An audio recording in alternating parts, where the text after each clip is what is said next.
이런 언론사의 잘못된 관행들에 대해서 여러 비판, 사실 언론계에서의 어떤 반응들이나 비판도 좀 있을 것 같은데 네, 좋게 보면 한국 사회의 상부상조 문화라고 얘기하겠지만 사실 모든 갑질이 거기서 출발하는 것이다. 네, 이렇게 뼈 아픈 지적인데 네, 심각한 문제예요. 왜냐하면은 이게 직장 내 괴롭힘 금지법에도 정면으로 위반되는 사안이라고 노무사가 말을 했어요. 왜냐면은 우리가 근로계약을 할 때 기사를 작성하는 업무를 하겠다고 근로계약을 하지 무슨 이런 문화까지 그렇죠. 그 업무에 포함한다고 이렇게 규정되어 있진 않거든요.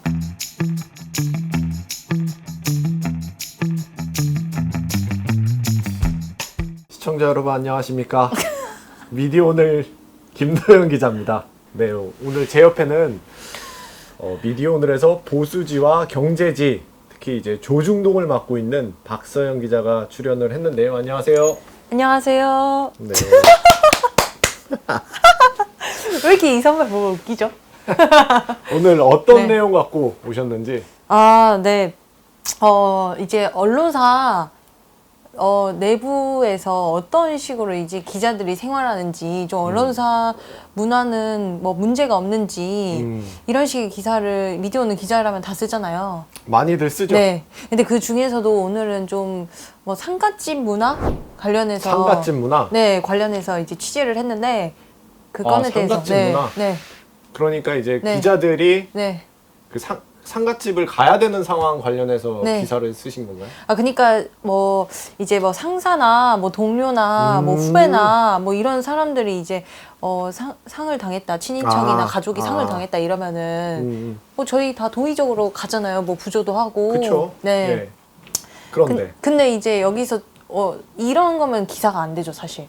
그렇죠. 네. 일상적으로 기자들이 네. 자기 지인이나 뭐 네. 상사가 상을 당했을 때는 그 도의상 많이 찾고 네.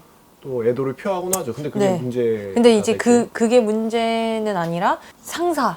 상사. 상사가 뭐 친인척 상을 당하고 뭐 가족상을 당했을 때 이제 상사 바로 밑에 분이 이제 좀 우리 다 같이 가서 도와주자.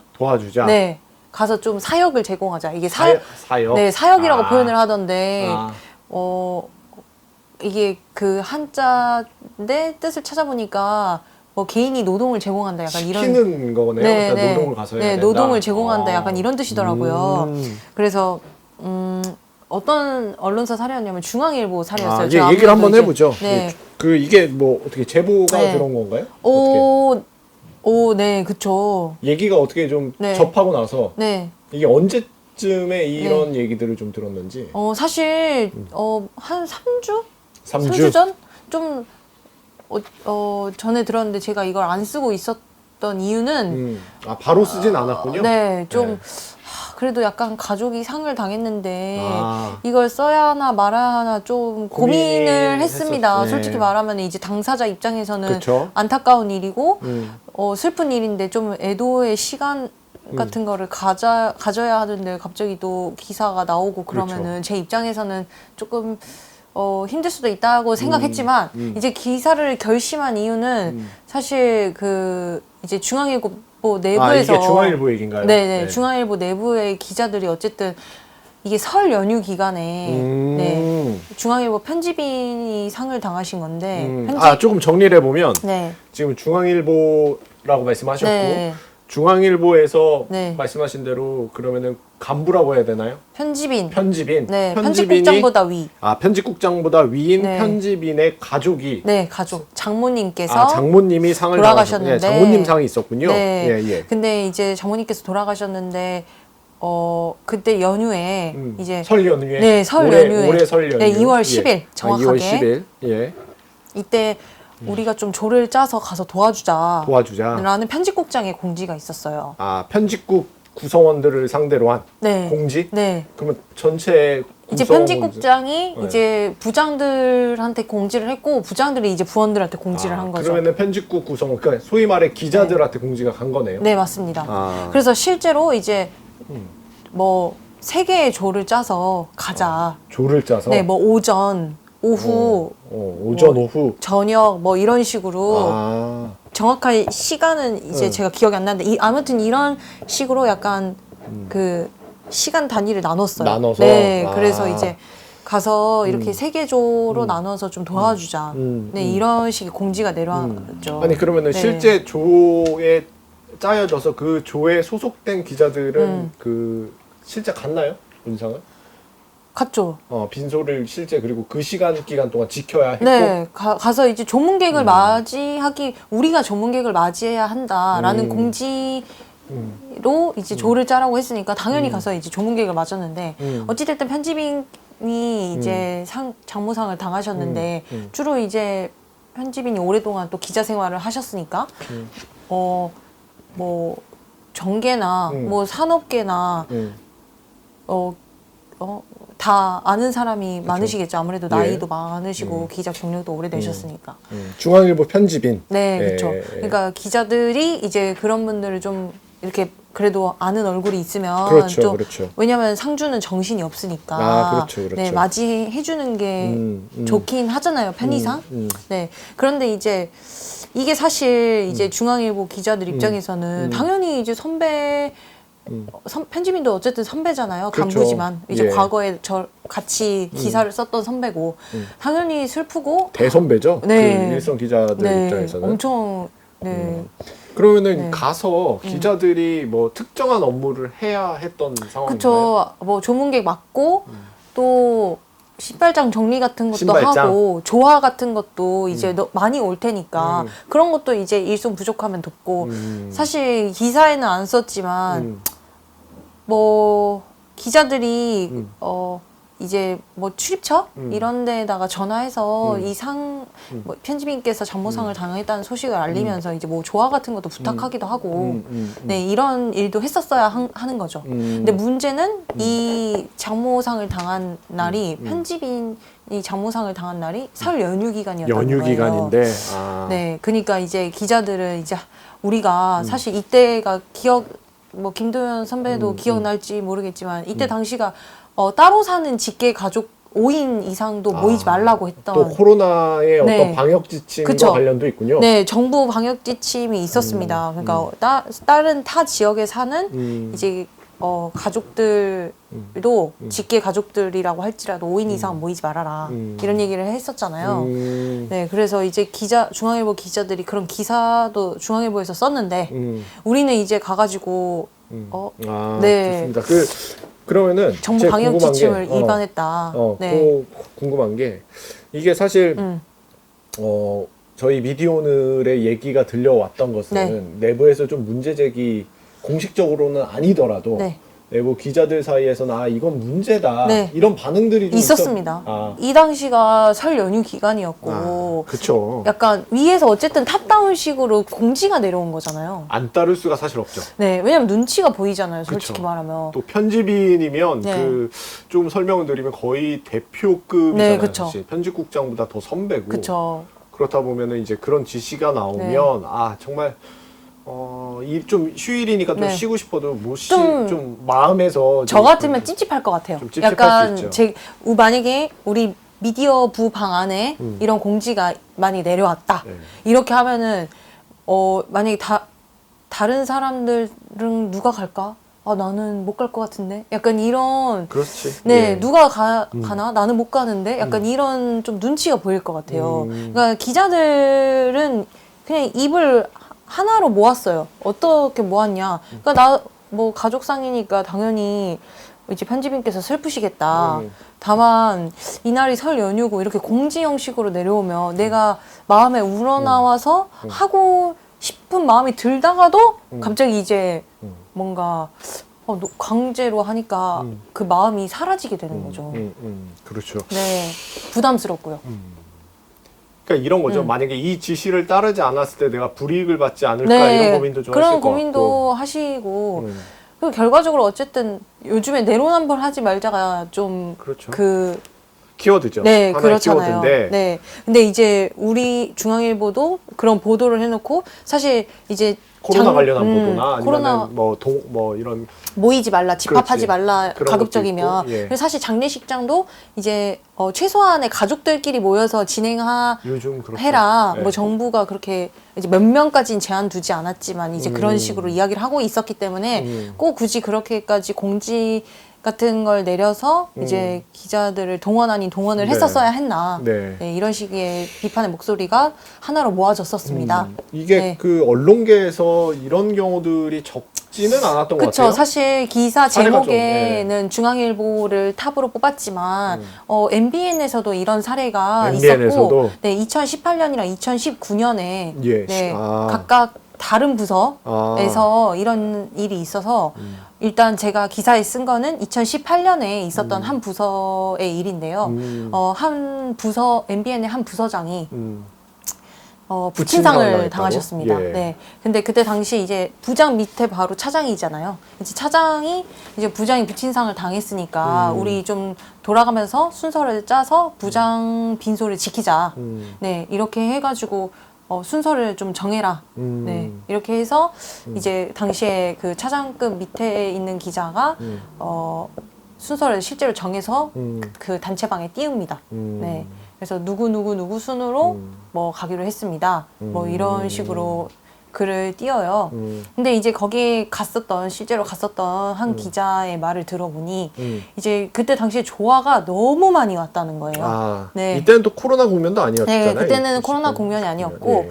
이제 그때는 또 휴일도 아니고 이제 뭐 평일이었나 봐요. 네. 11월 14일? 네. 네. 평일이었다고 하는데 그때 당시에 이제 조화가 너무 많이 와서 그 리본 있잖아요. 분홍색 네. 리본. 그거를 그 친구가 다 떼는 작업을 했다고 합니다.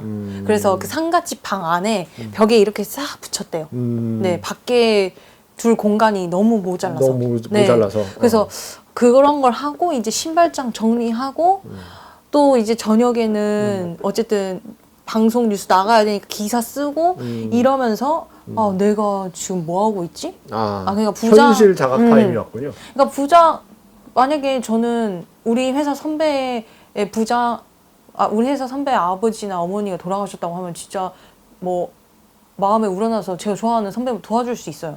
연휴에도 갈 수 있어요. 근데 이거를 막 갑자기 뭐 우리 도와주자. 토요일 누구, 일요일 누구, 월요일 누구 이렇게 해버리면은 저도 솔직히 약간 애도의 마음이 좀 사라질 것 같거든요. 근데 이 친구 역시 딱 그런 마음이 들었다고 해요.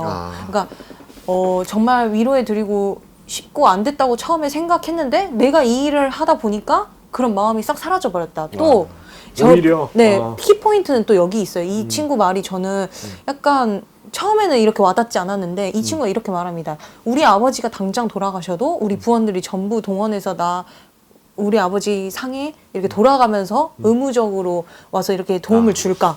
이런 이야기를 해요. 근데 이게 결국에는 뜻하는 바는 위계 관계에 의해서 발생하는 옛날 문화라는 거죠. 그러니까 사실 뭐 막내 말단 기자나 뭐 다른 평기자들 어머니 아버지가 돌아가신다고 해서 뭐 다 같이 이렇게 와가지고 조를 짜가지고 도와주진 않잖아요. 조를 짜진 솔직히. 않죠. 네. 네.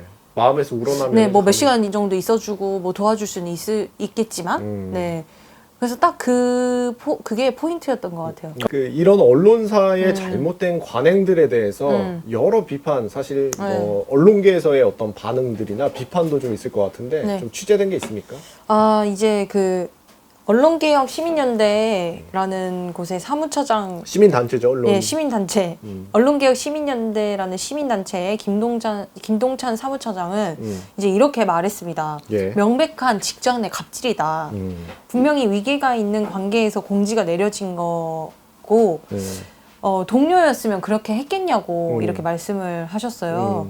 근데 이게 이걸 짚고 넘어가야 하는 중요한 이유가 이런 잔재가 이제 계속 남아 있으면은 이런 거를 감시하고 이제 비판해야 될 언론사가 뭐 사기업이나 공기업 뭐 이런 데서 이런 일이 일어나면은 지적할 수 있겠냐고 문제라고 생각하겠냐 그렇죠. 뭐 이런 식으로 말씀을 하셨습니다. 이렇게 말씀을 하셨습니다. 네, 그러니까 좋게 보면 한국 사회의 상부상조 문화라고 얘기하겠지만 사실 모든 갑질이 거기서 출발하는 것이다. 네, 이렇게 좀 말씀. 뼈 아픈 지적인데 네.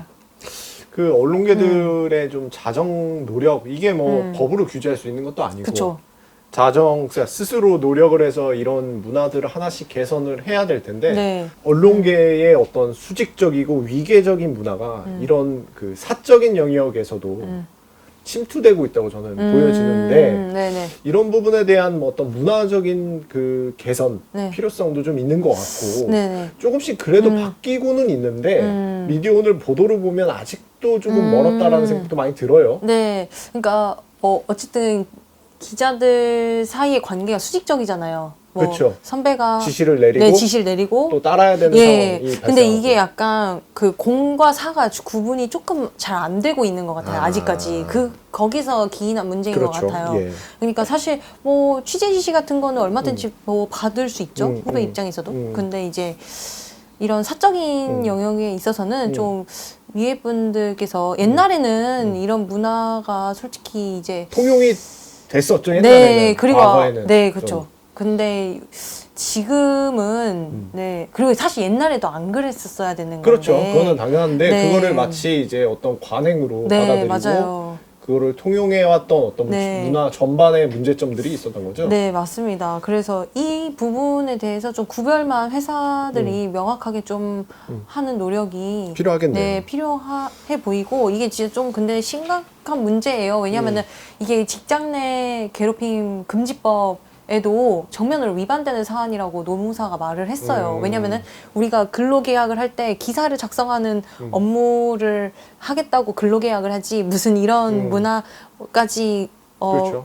그 업무에 포함한다고 이렇게 규정되어 있지는 않거든요. 그래서 이런 부분을 진짜 서로가 조심하는 게 이득이고 네, 바람직한 방향이라고 생각합니다. 그리고 또 이런 문화가 사실 뭐 작은 언론사에도 많이 있긴 하지만 조금 상대적으로 규모가 크고 회사라고 이제 언론사이기도 하면서 회사라고 느껴지는 그런 큰 규모. 네, 네. 큰 기업들에 좀 있는 편인 편인 것 것 같아요. 개선이 좀 필요한 네, 부분이고 네, 네. 마지막으로 네. 이제 궁금한 게 이제 네. 아무래도 네. 아까 말씀하셨듯이 어떤 가족의 상과 관련한 또 그 보도였잖아요. 네. 되게 민감했다고 말씀을 하시는데 네. 기사가 나가고 나서 네. 혹시 중앙일보 쪽에서 뭐 네. 좀 입장을 전해온다든지 네. 아니면 이 보도에 대해서 좀 뭔가 코멘트한 게 있거나 이런 것들은 좀 있었나요? 뭐 중앙일보나 MBN 쪽에서 뭐 아무도 연락에 대해서 답을 주진 않았습니다. 네. 좀 더 이런 부분에 대해서 네. 저희에게는 이제 좀 얘기가 없지만은 네. 내부적으로는 네. 이 문화를 좀 개선해야 된다는 좀 내부의 논의는 좀 있었으면 좋겠다는 생각이 드네요. 네, 앞으로도 계속 저희가 지켜보겠습니다. 네. 네. 어떻게 해요, 선배 끝내요? 오늘 왜 이렇게 차분하세요, 선배? 아까 네, 혼났어요? 아까 한 번 해가지고 힘들다. 아, 진짜요? 네, 오늘 박서영 기자의 취재물 아주 잘 들었고요. 네, 선배 감사합니다. 네, 아주 네. 열심히 취재를 하셨습니다. 주니어 미디어 오늘이라는 매체를 창간을 했는데요. 아, 이거 어떤 건지 알아요. 그러니까 옛날에 우리 뭐 과학동화나 그렇죠, 그렇죠. 좀 뭐 이런 과학 이런 것도 좀 어렵고 그렇죠. 그러니까 어려운 문제를 조금 쉽게 좀, 어린이의 눈높이에 네, 맞춰서 교육을 하자. 이런 네. 취지로 근데 요즘에 이제 창간을 한 맞아요. 것이 이제 주니어 미디어 오늘이고 네. 이게 기사도 보는 눈이 이제 길러져야 그렇죠. 되잖아요. 리터러시. 어떤 기사가 좋은 기사고 어떤 기사가 맞는 말을 하고 있는지 그렇지. 네, 이런 기사를 선별할 수 있는 능력을 키우자는 취지로 창간한 매체가 네. 주니어 미디어 오늘입니다. 아, 그렇습니까? 예, 네. 그리고 주니어 미디어 오늘에서 음. 잡지를 꾸준하게 내고 있는데요. 네. 최근에 또 리터러시 다르게 네. 생각하는 힘이라는 주제로 또 이제 잡지를 내게 됐는데 네. 이거 어디서 볼 수 있는지 혹시 아세요? 사이트인가요? 아, 저희 네. 예, 미디어 오늘 사이트에도 있고 아, 네. 예, 그리고 서점이나 아. 저는 이거를 도서관에서 봤습니다. 진짜요? 예, 도서관에 그 이야. 미디어 관련한 분야에 꽂혀 있더라고요. 이야. 그러면은 이거 네. 구매하시거나 아니면 네. 직접 빌리실 수도 있는데요. 그 저희가 구체적으로 저희 홈페이지에 오시면은 그 내용들의 링크가 돼 있나요? 네. 네? 있어요? 모르겠어요. 예, 보실 수 있습니다. 예, 그리고요, 저희 네. 많은 분들이 저희 미디어오늘에 대해서 인터넷 신문이라고만 생각을 많이 네, 하세요. 네. 근데 실제 저희는 일주일에 한 지면이에요. 번씩 신문지를 내고 있고요. 정기 구독을 통해서 이 미디어오늘 신문지를 직접 받아보실 수 있습니다. 미디어오늘 정기 구독 많이 부탁드리고요. 와, 이거 새책 냄새 너무 좋다. 그래, 네. 그렇고요. 네, 이제 마무리를 해야 됩니다. 네. 아무튼 미디어 오물오물. 네. 오늘은 박서영 기자와 함께 언론사의 어떤 내부적인 좀 수직적인 그런 문화들을 한번 비평을 해봤고요. 네, 어떻게 좀 유익한 콘텐츠가 되셨는지 모르겠습니다. 아무튼 애정을 갖고 많이 봐주시면 저희도 조금 더 힘을 내서 더 좋은 기사를 많이 써보도록 하겠습니다. 네. 오늘은 여기까지 하겠습니다. 지금까지 미디어오늘의 박서영 기자였습니다. 김도현 기자였습니다.